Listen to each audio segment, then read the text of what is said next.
नरेला को मिली 100 इलेक्ट्रिक बसों, देवी की सौगात। शुभारंभ दिल्ली की मुख्यमंत्री रेखा गुप्ता ने किया। दिल्ली की मुख्यमंत्री रेखा गुप्ता ने दिल्ली इलेक्ट्रिक व्हीकल इंटरचेंज देवी योजना के तहत 100 से ज्यादा नई इलेक्ट्रिक बसों को हरी झंडी दिखाई। इसी के साथ नरेला A9 टर्मिनल का लोकार्पण किया। इस मौके पर समाज कल्याण मंत्री रविंद्र इंद्राज व परिवहन मंत्री पंकज सिंह भी मौजूद थे। मुख्यमंत्री रेखा गुप्ता ने कहा, आज हमने नरेला बस डिपो का उद्घाटन किया है और देवी इलेक्ट्रिक बसों को भी समर्पित किया है। 9 रूटों पर बसें चलेंगी। इन्हें बेहतरीन सुविधाओं से लैस किया गया है। ये डिपो सिर्फ 3 महीने में बनकर तैयार हुआ है। हमारी कोशिश है कि दिल्ली की सरकारी ट्रांसपोर्ट व्यवस्था को इलेक्ट्रिक मोड पर लाया जाए, ट्रांसपोर्ट व्यवस्था अपडेट हो और जनता को कोई परेशानी न हो। धीरे धीरे हम व्यवस्था को पटरी पर ला रहे हैं। इस दौरान पंकज सिंह ने कहा, आज बेहद खुशी और गर्व का दिन है। आज हम नरेला के 4000 वर्ग मीटर एरिया में बने DTC टर्मिनल के लोकार्पण के साथ DTC देवी के बेड़े में नई बसों को जोड़ रहे हैं।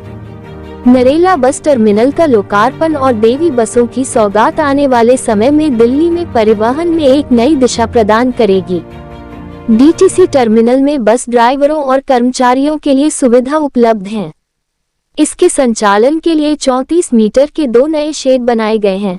Charging point, station, parking, canteen, सुलभ शौचालय, स्वच्छ पानी है। दिल्ली सरकार ने सार्वजनिक परिवहन को अनुकूल बनाने की दिशा में कई महत्वपूर्ण कदम उठाए हैं। हालांकि समाज कल्याण मंत्री रविंद्र इंद्राज सिंह व क्षेत्रीय विधायक राजकर खत्री का नाम शीलापट में कहीं भी दिखाई नहीं दिया, जबकि यह टर्मिनल उनकी जुड़ी जमीन में बना हुआ है और उनका कहीं नाम ही नहीं, जिसमें देखने में आया कि नरेला क्षेत्र व आसपास के निवासी इससे बड़े नाराज दिखाई दिए। इसके अलावा साथ ही आए हुए मीडिया कर्मियों की अनदेखी की गई। मंच से भाषण के दौरान मीडिया कर्मियों के लिए सिर्फ धन्यवाद की आवाज आती रही, लेकिन उन्हें बाद में अनदेखा किया गया। भाई साहब, क्या क्या सुविधा है बस के अंदर यात्रियों के लिए? कैसे कैमरे वगैरह है सिक्योरिटी के लिए? कैमरे वैमरे है जी, पूरी सीटिंग अच्छी है, ठीक है। कूलिंग है। टिकट क्या क्या रेट होगा? टिकट का होगा जी 25 रुपये जी। 25 रुपये? उससे कम का कोई टिकट? कम 10 रुपये जी। सबसे कम 10 रुपये। AC बस में तो थोड़ा टिकट लगेगा इसका मतलब? हाँ, 10 रुपये की टिकट है जी। इसको स्पेशल टिकट नहीं बुक जी, को स्पेशल टिकट बुक नहीं है क्या? 25 रुपये का होगा, उससे कम भी है? ऐसा कुछ नहीं, 10 की भी है, 15 की भी, 20 की भी, 25 रुपये। ये किस रूट पर चलेगी, कुछ आइडिया है? इस सिस्टम में चलेगी, मेरे लिए चलेगी जी। अलग अलग रूट पे भेजेंगे। 135 हो या कितनी सीटिंग है भाई इसके अंदर? 24 सीटिंग है जी। है जी? 24 सीटिंग। ठीक है, धन्यवाद भाई। दे पाए एक एक विषय जो दिल्ली की जनता से, प्रशासन से या हमारे कर्मचारियों से जुड़ा है, लगातार सरकार के संज्ञान में है और इस मात्र 4 महीने के छोटे से कार्यकाल में हम हर विषय पे होमवर्क कर रहे हैं। कई बार जन सुनवाई के दौरान मेरे पास ग्रुप आते हैं मिलने के लिए, अपनी बात कहते हैं, तो मैं देखती हूँ कुछ लोग उसमें से थोड़ा सा ज्यादा बोलते हैं। मुझे समझ में आ जाता है कि वो लोग प्लांटेड हैं, वो पिछली सरकार के चिंगू मिंगू हैं जो आकर के माहौल खराब करना चाहते हैं।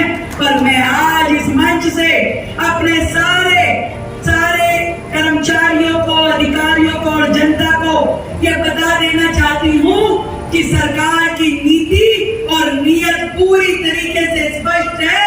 हर एक का भला हो, हर एक का जीवन में सुधार हो, सारी व्यवस्थाओं में पारदर्शिता हो, यही हमारा कर्तव्य है। और इसके पालन करने के लिए सरकार 24/7 24 घंटे लगी हुई है। अब जो है दिल्ली की बस चल पड़ी है। ना इसे कोई खड्डा रोक पाएगा, ना कोई इसे स्पीड ब्रेकर रोक पाएगा।